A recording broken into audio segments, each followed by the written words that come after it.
People ask me this all the time. Warren, they say, how much do I need to save to retire? And I tell them, it depends. It depends on a lot of things, but then they ask the follow-up. Okay, but what if I want to retire in 10 years? How much do I need to invest every month? And that's actually a better question because it's specific. Now, I'm 94 years old and I've never really retired.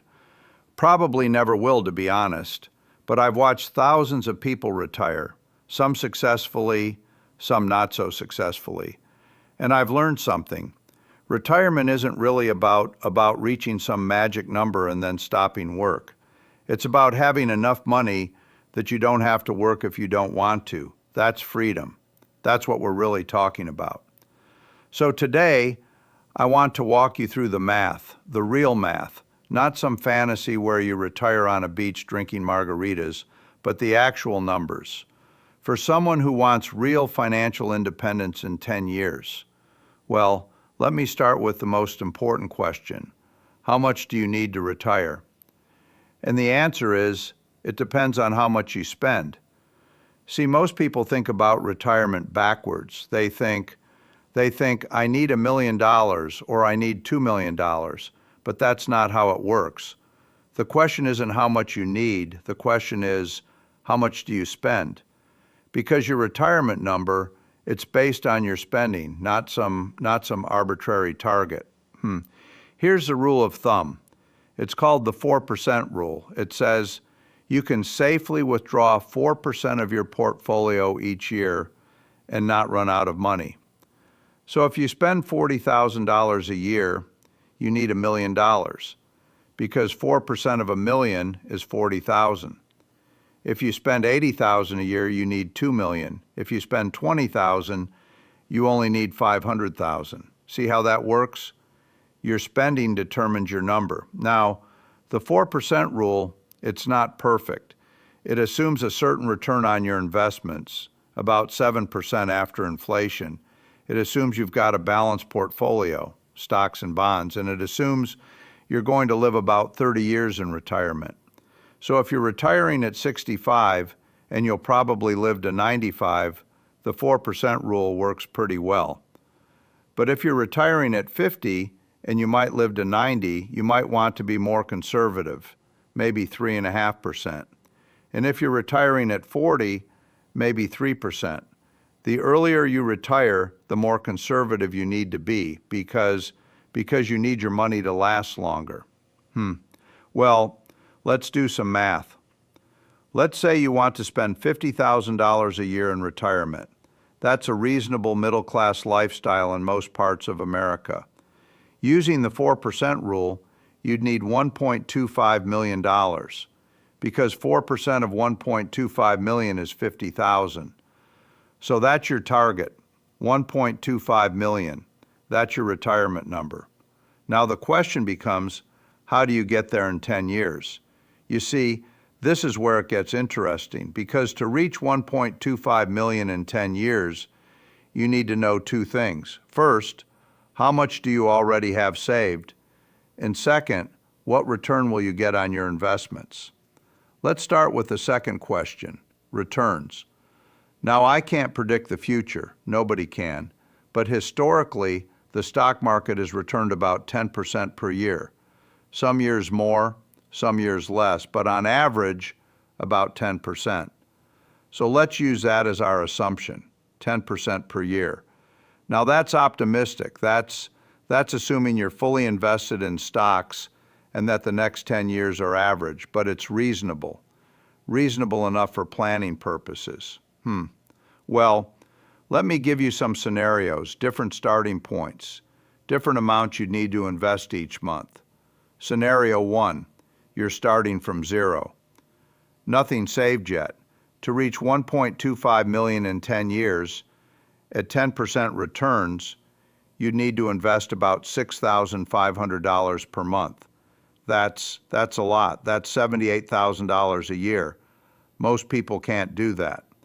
Unless you're making a pretty high income and living well below your means. Scenario 2, You've already got 100,000 saved. Now you only need to reach 1.15 million with your new investments.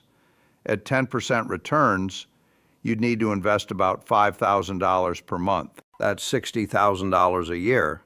Still a lot, but more doable if you're serious about it. Scenario 3.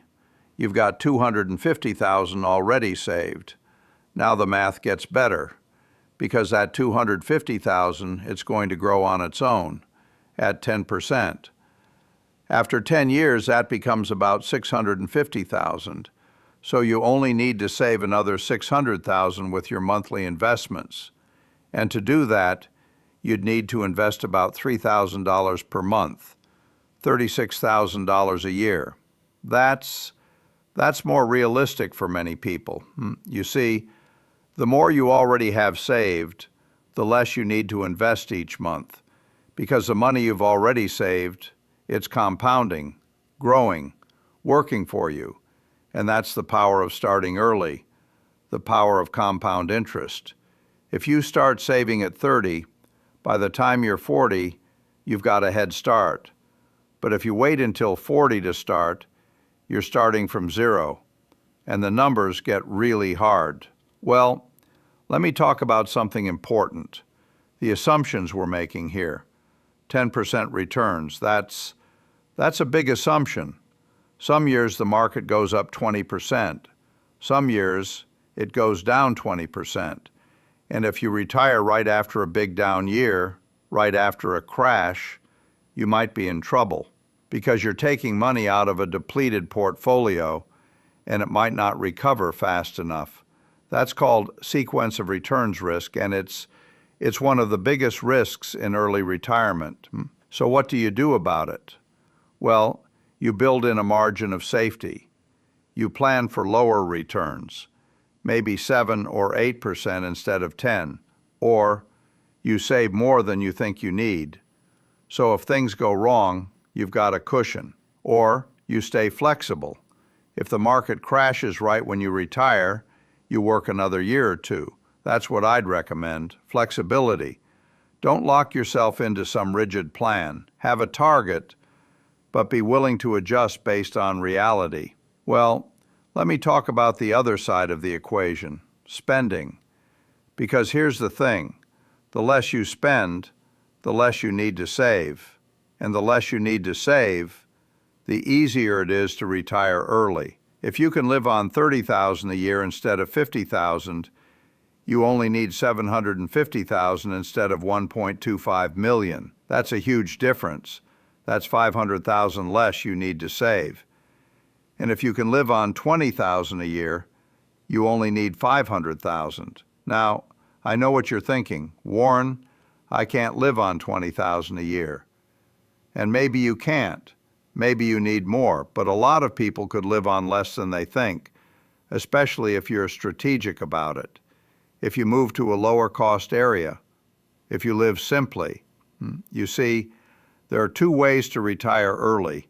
You can earn more and save more, or you can spend less and need less. Most people focus on the first one. They think I need to make more money. But the second one is often easier and more powerful, because if you cut your spending by 20%, you need 20% less to retire, and you can save 20% more because you're spending less. So it's a double benefit. You need less and you save more. That's the magic of living below your means. Well, let me give you a different example, a more aggressive scenario. For someone who really wants to retire in 10 years, let's say you're 35 years old, you make $80,000 a year, and you're serious, really serious about retiring at 45. Here's what you'd do. First, you'd cut your spending to the bone. Let's say you live on $30,000 a year. That's not easy, but it's doable, especially if you're motivated. That means you can save $50,000 a year.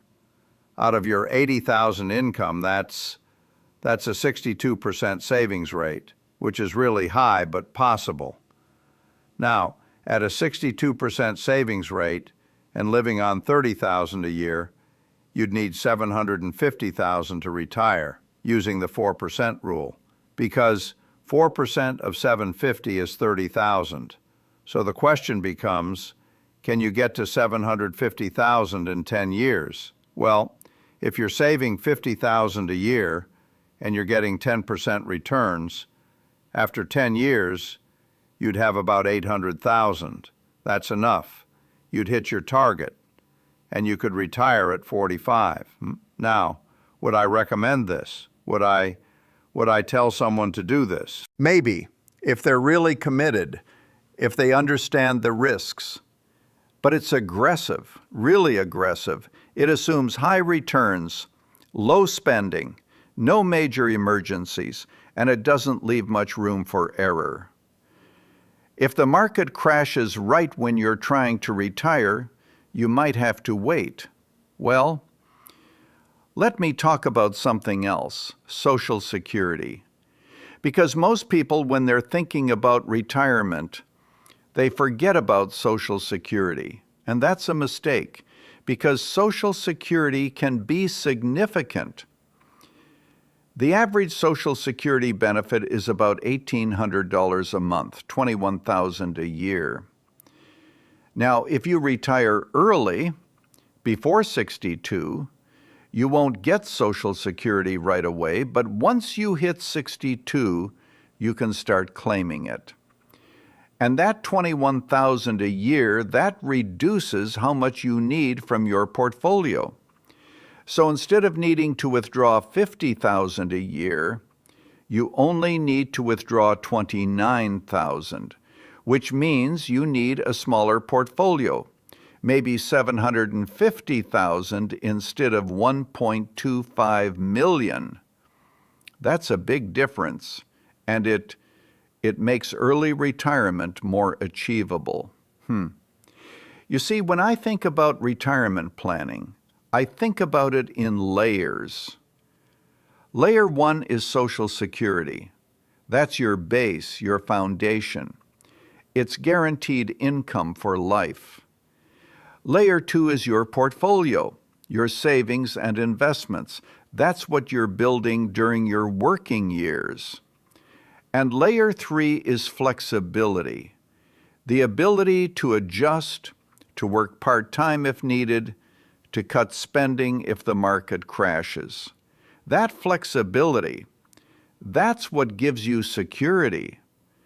That's what lets you retire early without taking crazy risks. Well, let me talk about something practical, where to invest this money, this monthly amount you're saving. Because it's not enough just to save, you've got to invest it. Put it to work, let it grow.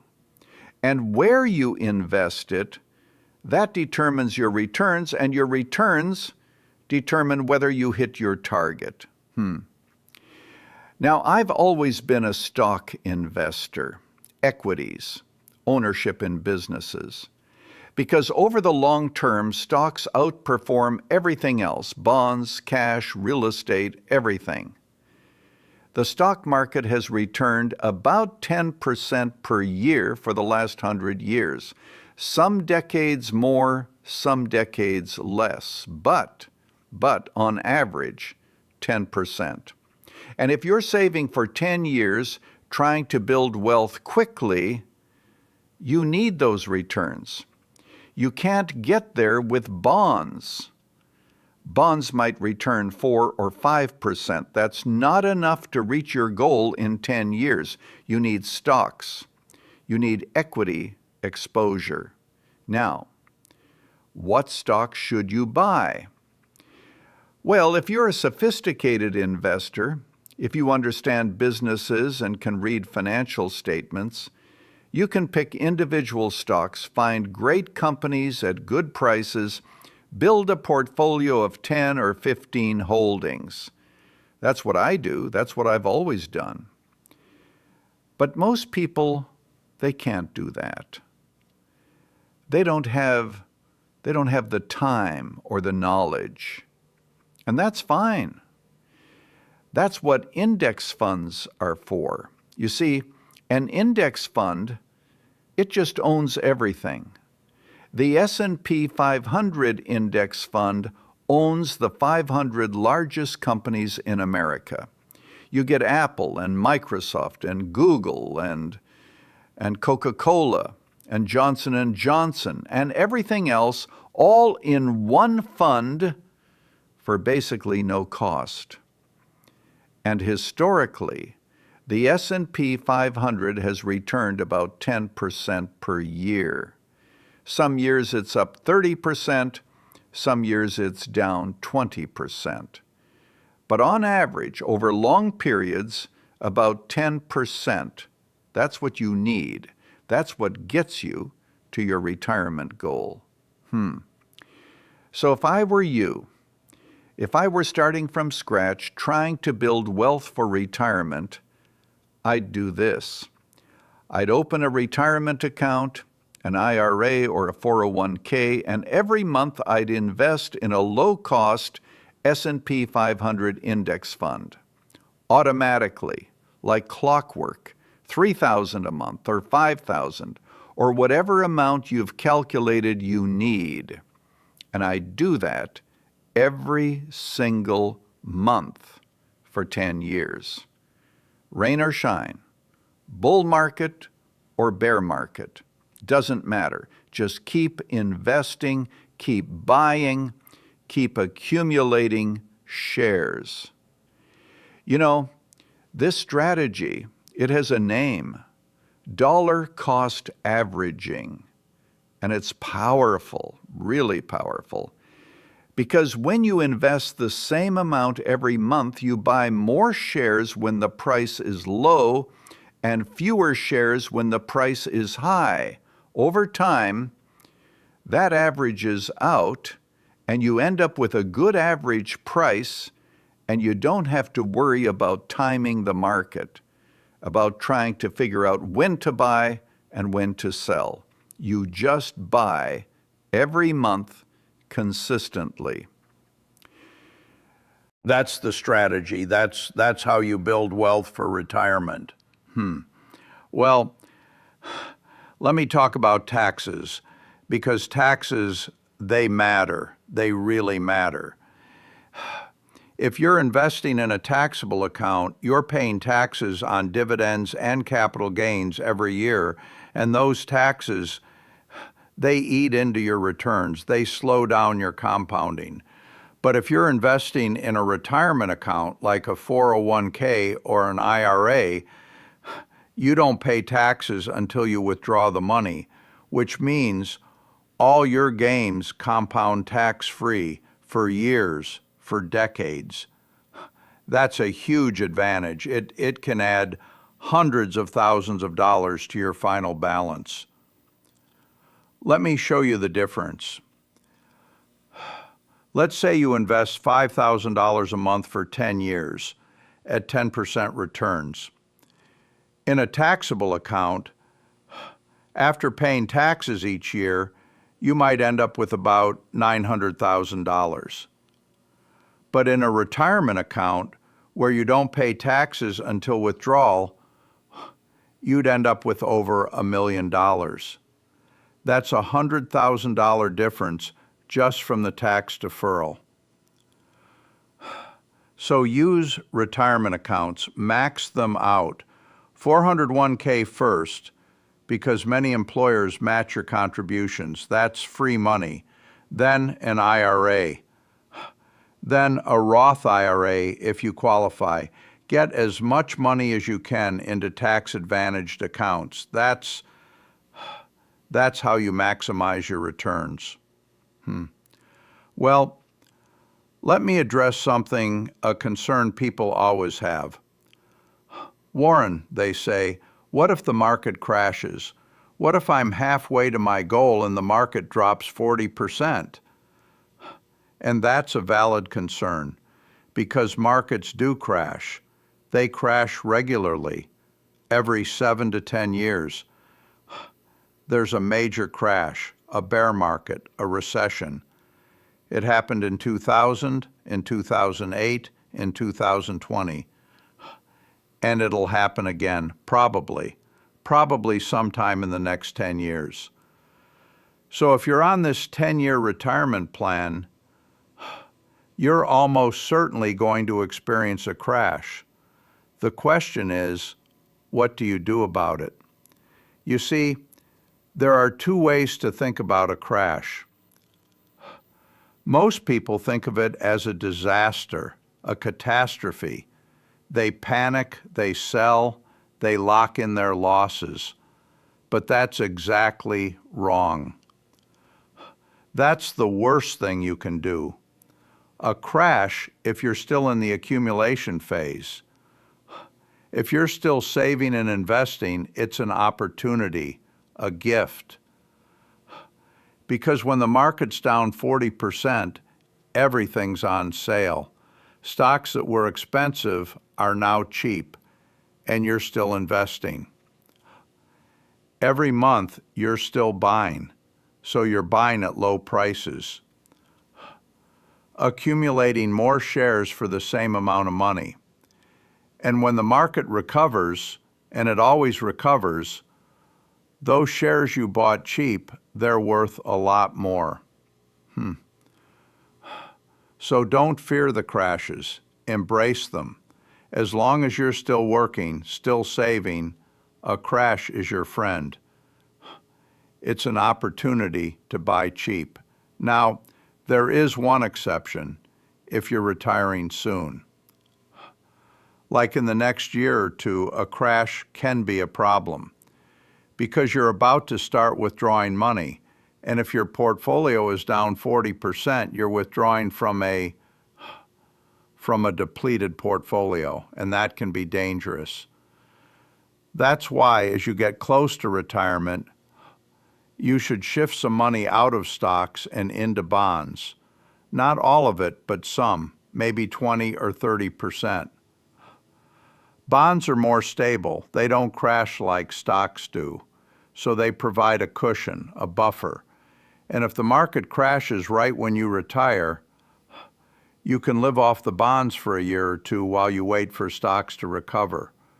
That's the strategy. That's how you manage the risk. Well, let me talk about something else, healthcare. Because if you're retiring early, before you're eligible for Medicare, healthcare is a big issue. Medicare starts at 65. But if you're retiring at 55 or 50 or 45, you've got a gap, a period where you need health insurance, and it's expensive, really expensive. Private health insurance for a couple, it can be $1,000 or $2,000 a month. That's $12,000 to $24,000 a year just for health care. So you need to budget for that. You need to include it in your retirement spending.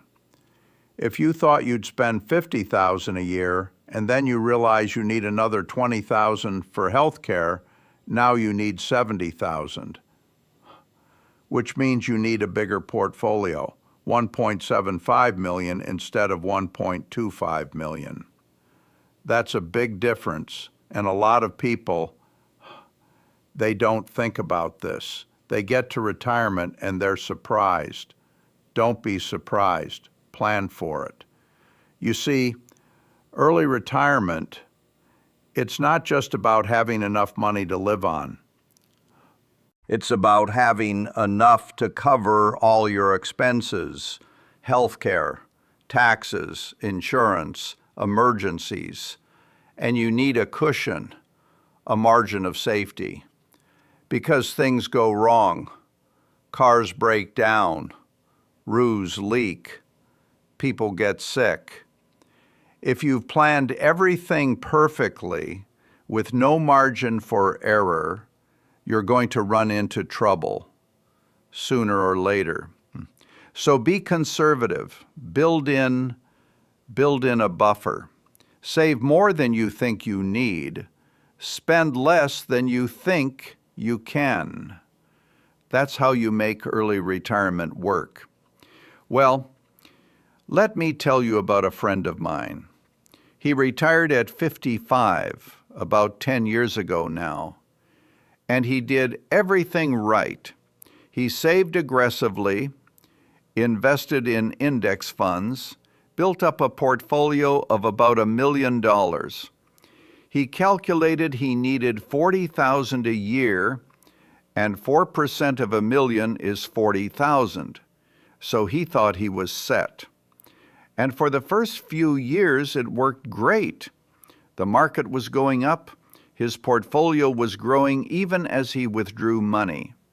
He was living the dream, traveling, playing golf, spending time with grandkids. But then 2022 happened. The market dropped 25%, and suddenly his $1 million portfolio was worth $750,000. And he's still withdrawing $40,000 a year, but now that's more than 4%, it's over 5%, and at that rate, he's going to run out of money. So you know what he did? He went back to work, part-time, just a little consulting work, not because he wanted to, but because he had to, because his plan didn't have enough margin of safety. Now, this isn't a tragedy. He's still better off than if he'd never retired, and the part-time work, it's not terrible. It gives him something to do. But my point is, if he'd been more conservative, if he'd saved a little more or waited a few more years, he wouldn't have needed to go back to work. He'd have real freedom. That's why margin of safety matters. That's why you need to be conservative with your planning. Well, let me give you my recommendation, my honest recommendation. For someone who wants to retire in 10 years, first, figure out your spending, your real spending, not what you think it should be, but what it actually is. Track every dollar for a few months. See where it's going. Then multiply that by 25. That's your retirement number using the 4% rule. So if you spend $50,000 a year, you need $1.25 million. Now, look at how much you have saved already and figure out how much that'll grow to in 10 years at a reasonable rate of return. Let's say 7 or 8%. Be conservative.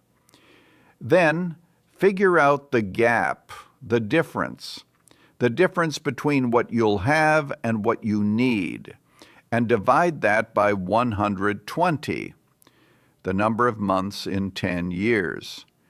That's how much you need to save per month.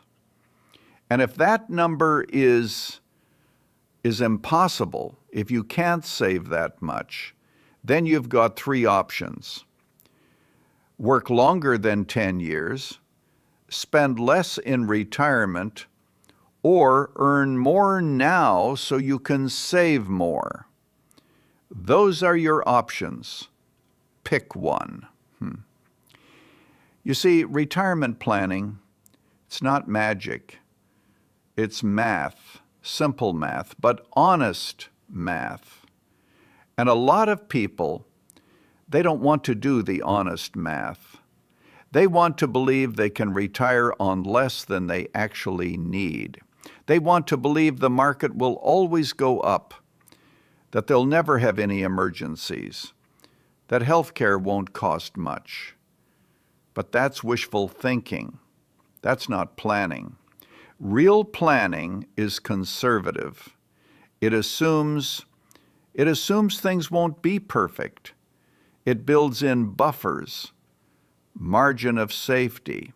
And if you do that, if you're honest and conservative, you can retire early, successfully.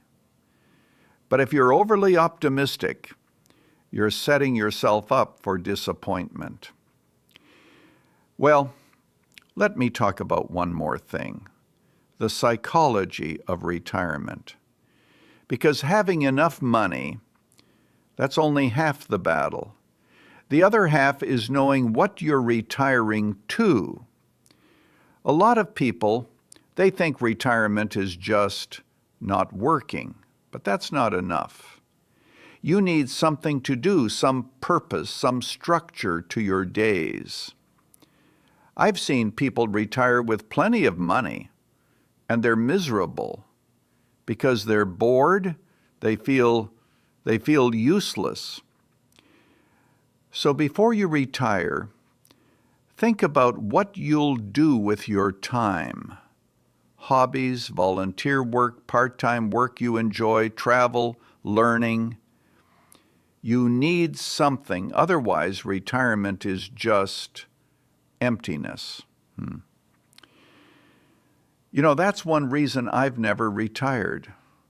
I love what I do. I love investing. I love running Berkshire. I love working with people I respect. Why would I stop? Money's not the reason I work. I've got more money than I could ever spend. I work because it gives my life meaning, purpose. And I think a lot of people, they'd be happier if they thought that way. Not how fast can I retire, but how can I find work I love that I'd want to do even if I didn't need the money. Because if you love what you do, retirement becomes less important. You might still want financial independence, the ability to quit if things change, but you're not counting down the days. You're not desperate to escape. You're just living. Doing work you enjoy, building wealth as a byproduct. Well, I suppose I should wrap this up. How much do you need to invest every month to retire in 10 years? The answer is, it depends on how much you have now, on how much you need to spend, on what returns you get. But as a rough guide, if you're starting from zero and you want to spend $50,000 a year, you probably need to invest $5,000 to $7,000 a month. That's a lot. That's $60,000 to $84,000 a year. Most people can't do that unless they're making a high income and living really frugally. But if you've already got some money saved, if you've got $100,000 or $200,000 already, the numbers get easier. You might only need $3,000 or $4,000 a month. And if you're willing to spend less in retirement, if you can live on $30,000 or $40,000 instead of $50,000, the numbers get even easier. You might only need $2,000 or $3,000 a month. You see, the key is flexibility. If you're rigid, if you say, I must retire in exactly 10 years and I must spend exactly this much, you might be setting yourself up for failure. Because life doesn't work that way. But if you're flexible, if you say, I'd like to retire in 10 years, but I'll adjust based on how things go, then you've got a much better chance of success because you can adapt, you can respond to reality. Maybe the market does great and you retire in 9 years, or maybe the market crashes and you wait until year 12. Either way, you're okay because you're flexible.